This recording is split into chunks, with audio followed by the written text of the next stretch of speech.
Bonjour à toutes et à tous et bienvenue dans votre émission d'information Passe l'info. Bonjour à toutes et à tous. Tout d'abord, avant de commencer ce numéro, toute l'équipe souhaite remercier tous les fidèles de Passe l'Info que nous avons rencontrés tout au long de la tournée de Monsieur Guassini. Nous avons vu aussi à quel point vous êtes sensibles à l'émission et vos encouragements sur le terrain nous ont touchés. Merci à vous. Commençons tout de suite l'actualité nationale. Alors, dans celle-ci, nous développerons un sujet sur le fichage des empreintes digitales.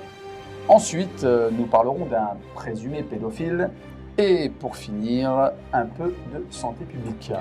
Dans l'actualité internationale, nous ouvrirons un dossier qui traitera de la CIA en Algérie. Ensuite, nous nous intéresserons aux sanctions européennes à l'encontre de l'Iran. Et enfin, nous vous parlerons d'une Chine au chevet de l'Europe. Et après quelques brèves, Le saviez-vous sur le gang de Tel Aviv.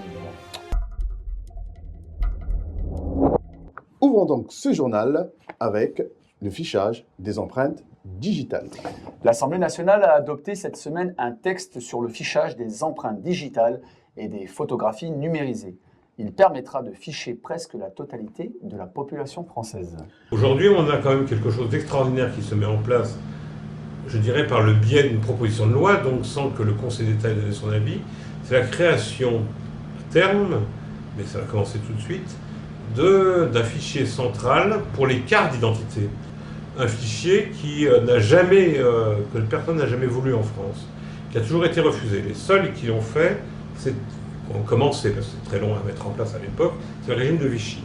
Et le fait que ce soit une proposition de loi, je rentre un peu dans le détail technique, fait qu'on n'a pas besoin de demander l'avis de la CNIL, on n'a pas besoin de demander l'avis du Conseil d'État, on n'a pas besoin de demander ce que nous appelons une étude d'impact pour voir comment ça peut fonctionner. Et donc c'est le plus gros fichier de France, à la disposition de la police, à la disposition de la justice, à la disposition de tous ceux qui pourront rentrer dans ce fichier, et qui permettra de savoir exactement qui vous êtes, où vous êtes, si vous avez payé vos impôts, ce que vous avez acheté, si vous êtes en règle avec la sécurité sociale, avec le permis de conduire, un nombre de points. C'est donc une atteinte très très grave, potentiellement, à nos libertés individuelles, au droit à l'intimité. On voit que se met en place une société où il n'y a plus aucune intimité, plus aucun secret personnel, plus aucun secret professionnel, plus aucun secret médical. Je peux vous assurer que les conséquences peuvent être très très graves. Ce catalogue, dénommé Fichier des gens honnêtes, contiendra les données privées de 60 millions de personnes. Un tel fichier existait déjà dans le pays en 1940. Il a été détruit à la Libération en raison des risques majeurs qu'il représentait pour les libertés publiques. Le texte a été adopté par un hémicycle ne comportant qu'une dizaine de députés. À présent, une affaire de pédophilie. En effet, le rabbin Daniel Fari, l'un des fondateurs du mouvement juif libéral de France, est accusé d'agression sexuelle sur mineurs. Il a été déféré le 17 janvier 2012 au parquet de Paris. Une information judiciaire devrait être ouverte, ce qui pourrait permettre d'identifier d'autres victimes. Les faits seraient survenus il y a une vingtaine d'années. Les victimes présumées avaient alors entre 10 et 12 ans. Âgé de 70 ans, le rabbin Fari avait été promu et élevé au rang d'officier de la Légion d'honneur le 1er janvier 2011 par Nicolas Sarkozy. La communauté juive s'interroge. Michel Serfati, rabbin du consistoire, préfère attendre les résultats de l'enquête. Il explique, je cite, « Ce serait une catastrophe si les charges qui pèsent sur lui étaient confirmées. » Le rabbin Fari est emblématique par ses publications. Santé publique, un paiement à la performance pour des médecins. Pouvez-vous nous éclairer à ce sujet, s'il vous plaît? Alors, pendant l'année 2011, environ 97% des médecins généralistes ont adhéré à la convention signée avec l'assurance maladie qui prévoit le paiement à la performance. Néanmoins, 1700 d'entre eux ont refusé d'adopter ce genre de paiement. Le principe est clair. Il est d'accorder des primes aux médecins en fonction des objectifs de santé publique qu'ils ont remplis au cours de l'année.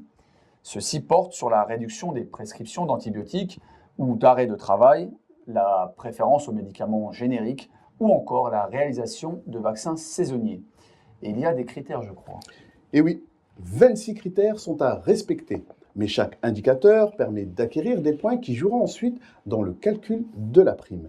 Cette rémunération s'ajoutera au paiement à l'acte qui constituera toujours 90% des revenus du médecin. Actualité internationale, la CIA en Algérie. Dans notre précédent numéro de Passe l'Info, nous avions évoqué l'ingérence des services secrets américains en Syrie. Il est intéressant de voir comment ils opèrent aujourd'hui en Algérie. En décembre dernier, la secrétaire générale du Parti des travailleurs algériens, Louisa Hanoun, avait dévoilé que Washington préparait un conseil transitoire pour l'Algérie avec la complicité de partis intérieurs. Elle précise avoir recueilli ces informations du dirigeant de l'Union syndicale des travailleurs aux États-Unis, Alain Benjamin. Cette dirigeante syndicaliste accuse l'agence de renseignement américain de financer 4 associations des droits de l'homme. Parmi elles, l'Association nationale pour la défense des droits de l'homme et SOS Disparus. Pour élargir notre famille et pour élargir l'opposition, il faudrait que nous adoptions une stratégie tout en mettant de côté nos divergences idéologiques et notre appartenance à des partis et à des associations.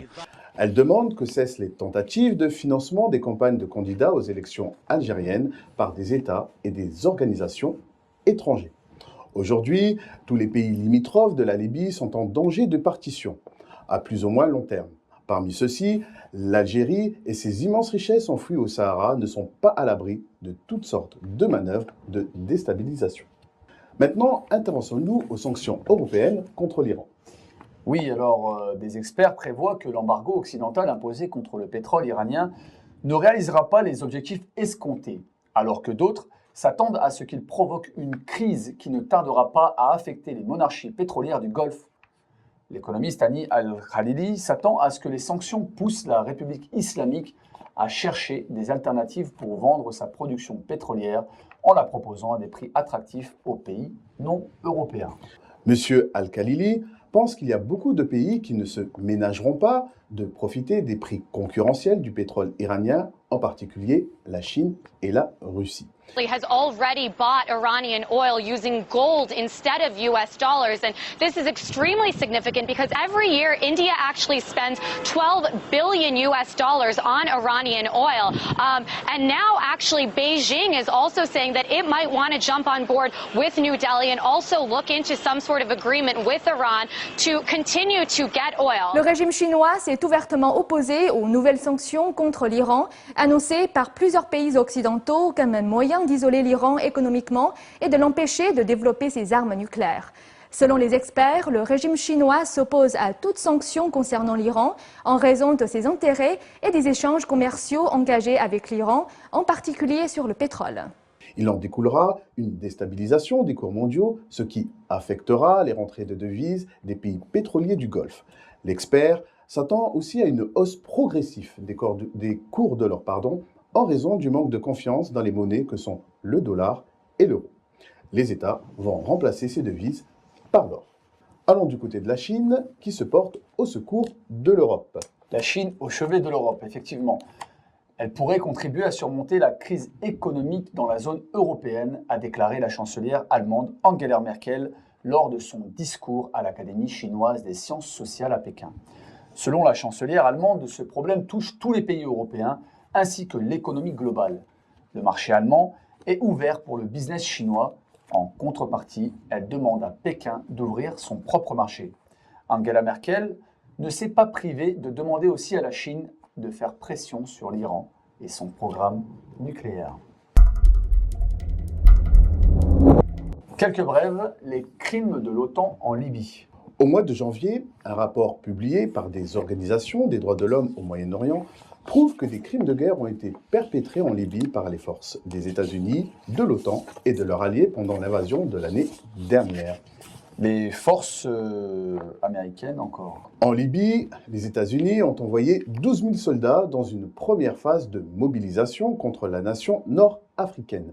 Selon le journal Acharq, les troupes sont arrivées à Brega sous prétexte de faire régner la stabilité et la sécurité. L'agence Presse TV fait savoir qu'il est attendu que les troupes prennent le contrôle des principaux puits de pétrole ainsi que des ports stratégiques. Alors, une info parlant à présent sur le drame qui a secoué la Norvège l'été dernier. Alors, un professeur suédois, Ola Thunander, du centre The Peace Research Institute Oslo, a insinué qu'Israël était derrière les attentats sanglants commis par le terroriste norvégien Anders Breivik en juillet dernier, en remuant jusqu'à la controverse dans ce pays.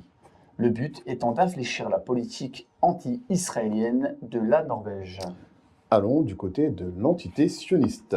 Environ 70 journalistes ont assisté à une visite des colonies israéliennes en Cisjordanie palestinienne le 19 janvier dernier. Les participants invités par Israël travaillent pour des médias comme le Guardian britannique, l'agence Reuters et des reporters de différents pays. On a emmené les visiteurs voir des communautés, des sites industriels, des cultures et des vignobles, des territoires annexés par les colons. Et notre fameuse brève insolite. Le 23 janvier, un couple de touristes anglais a été reconduit à la frontière américaine pour avoir tenu des propos sur le réseau social Twitter. Ils ont atterri à l'aéroport de Los Angeles pour des vacances hollywoodiennes.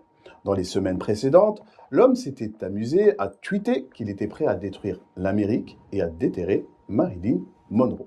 Le couple a eu beau expliquer aux forces de police que détruire l'Amérique était de l'argot qui signifiait faire la fête comme des fous aux États-Unis et que la référence à Marilyn Monroe était une blague d'une série télévisée. Ils n'ont pas pu entrer aux États-Unis. C'est l'heure de votre rubrique Le saviez-vous, le gang de Tel Aviv. Bonjour et bienvenue dans votre rubrique Le saviez-vous. Dans nos précédents numéros de Passe l'Info, nous avions évoqué cette loi qui permet à certaines personnes peu scrupuleuses de se réfugier en Israël, et ceci afin de fuir la justice de leur pays. Plus communément appelée loi du retour, cette loi fut votée en 1950 par la Knesset. Elle garantit à tout juif le droit d'immigrer en Israël et éviter les extraditions. Une nouvelle affaire vient de défrayer non pas la chronique médiatique, mais la chronique judiciaire. Celle d'un groupe de Français installé près de Tel Aviv qui est suspecté d'avoir détourné des millions d'euros sur le marché des droits à polluer. Dans le grand banditisme, on les appelle les mecs du CO2. Depuis une alerte d'Europol, des instructions judiciaires ont été ouvertes dans plusieurs pays. À Paris, on compte une dizaine d'enquêtes préliminaires et autant d'instructions réparties entre les juges du pôle financier et ceux du pôle de lutte contre la délinquance astucieuse. À Marseille, l'une d'elles a récemment permis la mise en examen des gérants de 2 sociétés. Cette affaire nous est rapportée par le site laprovence.fr. L'embrouille remonte au 1er janvier 2008, lorsque le protocole de Kyoto a instauré pour les sociétés un système de droit à émettre des quantités limitées de dioxyde de carbone. Appelons-les plutôt des droits à polluer que les meilleurs élèves peuvent revendre aux pollueurs. Problème, des escrocs ont compris qu'ils pouvaient s'enrichir en intervenant sur ce marché. Ces arnaqueurs facturaient une TVA qu'ils ne remboursaient pas. Pour mieux comprendre, nous vous invitons à consulter l'infographie en page 2 de l'édition La Provence du 4 janvier 2012. À la clé, d'incroyables profits réalisés sur le dos des États. Une note d'Europol parle de 5 milliards d'euros. Depuis les affaires du Sentier, dans les années 90, ces arnaqueurs avaient plus ou moins disparu en dehors d'escroqueries à la téléphonie mobile. Un enquêteur confie, je cite, « Tout a changé avec le carbone. En quelques mois, ils ont amassé une fortune considérable. Le temps qu'on s'en rende compte, ils avaient disparu. » Fin de citation. Au cœur de l'arnaque, plusieurs familles marseillaises, aujourd'hui installées en Israël. Elles se seraient implantées à Herzliya, une station balnéaire huppée proche de Tel Aviv. Aurait alors débuté pour eux une vie de château avant que la roue ne finisse par tourner. En 2009, la France prit des mesures pour sécuriser le marché du carbone. Un an plus tard, ces enquêteurs débarquaient à Tel Aviv, comme le révéla la Chambre de commerce France-Israël. Fin 2010, l'assassinat en France d'un homme considéré comme le chef du gang parisien du CO2 a montré que la fête était bel et bien finie. Depuis, la petite communauté s'est faite très discrète. Pour autant, elle continue, selon Europol, à poursuivre ses combines internationales sur les marchés du gaz et de l'électricité. Cette affaire d'escrocs réfugiés en Israël n'est qu'une parmi tant d'autres. Elle montre encore une fois que l'État sioniste reste la terre promise de hors-la-loi de toutes sortes.